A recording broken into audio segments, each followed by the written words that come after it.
I had a vision a couple of years ago that freaked me out. I mean, it kind of like shook my faith in Jesus Christ.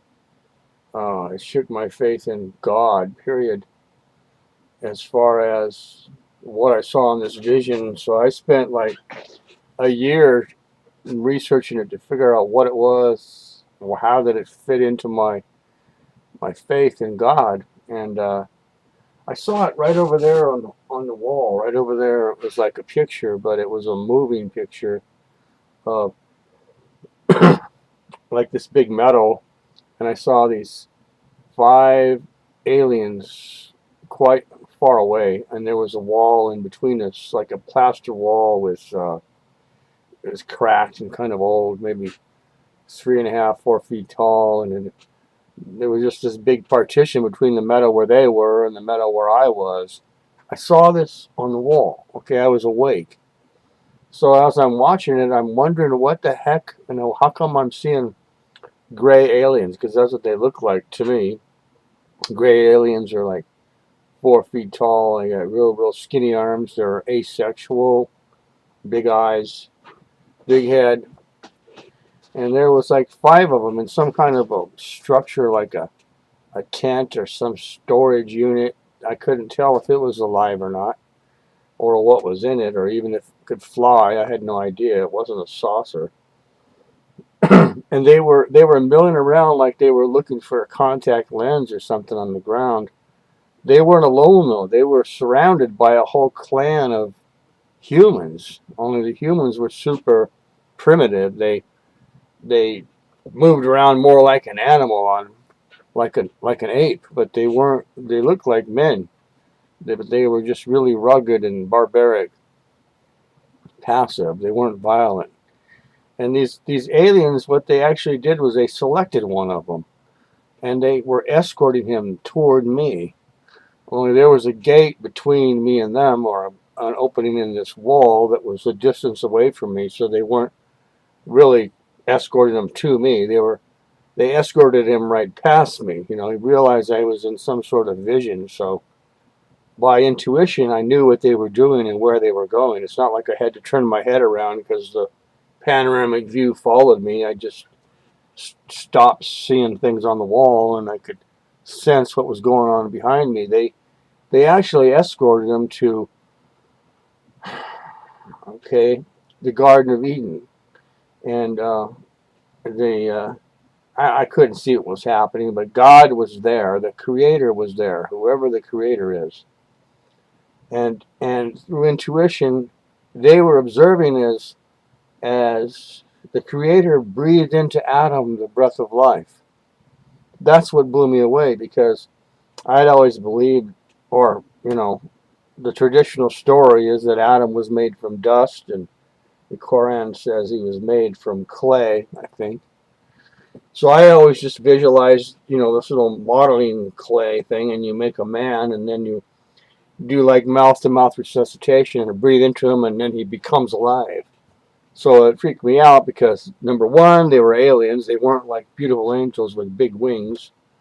And two, Adam was alive already beforehand. Um, he had a belly button. He had a real living mortal or whatever. He had a flesh mother somewhere. But he wasn't a man, because what God breathed into him was the essence of man. He breathed into him a connection to the spiritual realm. He raised him up from the animal kingdom to be a spiritual being, and it's called the essence of man. That's what God breathed into him, promoted him up from the animal kingdom to the kingdom of God.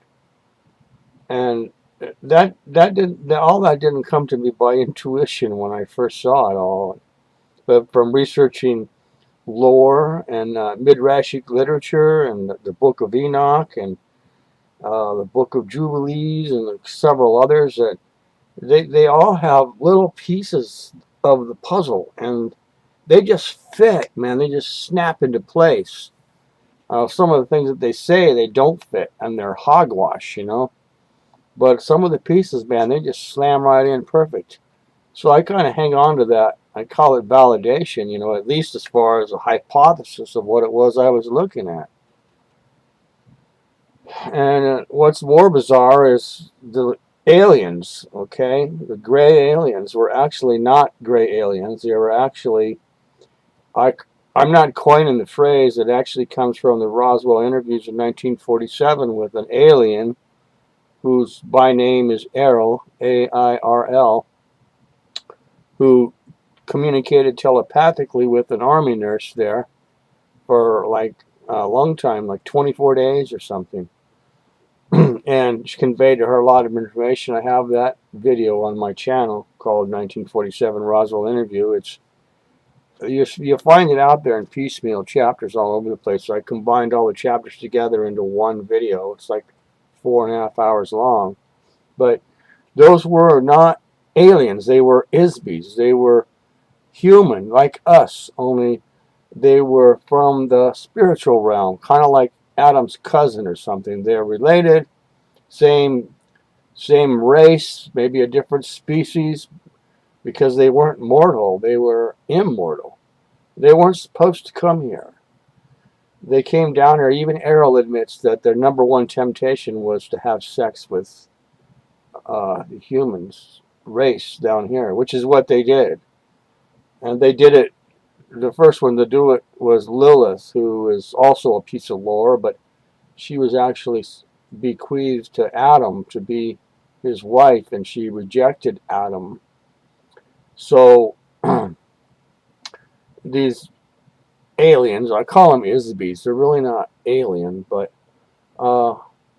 that's who they were. And they're spiritual beings. They don't have a physical body, so they wear these spacesuits, they're asexual spacesuits. They make them look like a gray alien, but they can control it, the movement and so forth, the motor mechanisms, and I don't understand the technology, but it's through mind control, and they don't talk to each other. They telepathically speak to each other, and they can telepathically speak to us.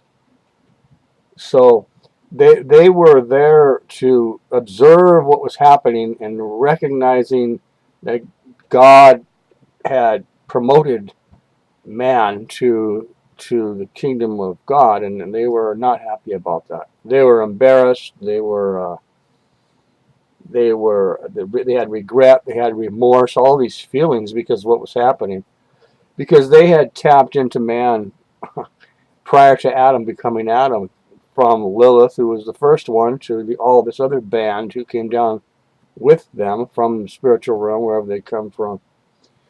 They were actually deceived by Satan, who is an angel. He's of the angel race. He's not a human, and he consequently he can't procreate with mortal men or immortal men. He can't even procreate with other angels. Dude's a eunuch, and so are his followers. All of his minions, they're all eunuchs. But these ISBs can, and so they were deceived into coming down here, and through temptation they did procreate with mankind before they received the essence, and therefore they have a bloodline, and that bloodline goes all the way up to present day, and they're babies, so to speak. If you take a mortal man or a woman and allow them to have sex with a immortal man or a woman, what do you end up with? You end up with a immortal spiritual being in a mortal body. So that's kind of weird, because that mortal body walks around just like them little doll suits they wear, but they're humans without the essence of man. And they are controlled by the ISB until the mortal body dies. That's what makes it mortal. And when it dies, the ISB no longer has control over it, because it was a living being and it died. Like a donkey or a giraffe. They live and then they die. You can't possess a dead animal. It ain't going to go nowhere. So they just are like stuck on the earth. That's actually their punishment. They're bound to the physical realm. They can't go back. And this is bizarre vision. They They have a bloodline all the way up to the modern day generation. And the Nephilim, they have a weird experience too. I mean, they didn't ask to be born half mortal, half immortal. They just were. I mean, so their punishment is a result of the Isby and the clan of mankind that, you know, got together and had babies, and they call them Nephilim. The Nephilim is half mortal, half immortal, and so when their mortal body dies, they're immortal. They don't know what the heck to do. They're not Isbys. They've never experienced a spiritual float around before. They get reincarnated into another mortal body controlled by the rebellion angels who do the manipulation, you know, because they're called the Old Dominion and they control this world. It's a long story. Most of it's in that Roswell interview, not all of it, because Errol herself is deceived into thinking she's a god and that she always was. That's why they call themselves Isbys. They are because they want to be. So they're Isby. That's her. She coined the phrase, not me.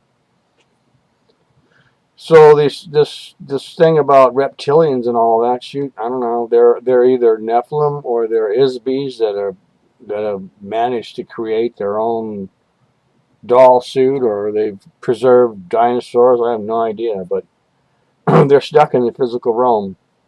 Some of the Isbys are good, and some of them are not good. And what I mean by that is when an Isby's mortal body dies, or the body they inhabit dies, they float around too.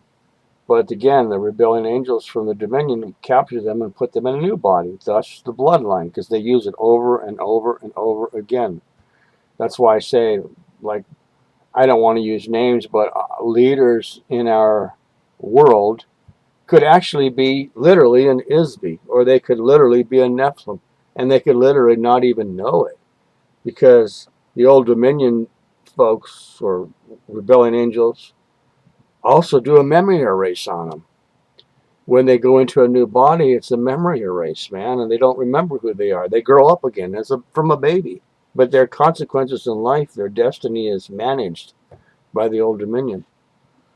Anyways, that's the bizarre story I had to tell about a vision I had and how I researched for like 2 years or more to figure out who are the aliens and how come Adam already had a belly button.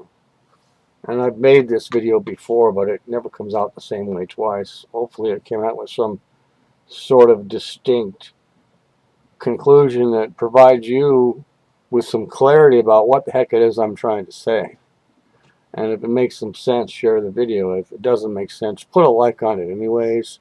Say thanks for giving it a shot, Paul. I'll see you later. One or the other. I don't know. See you later.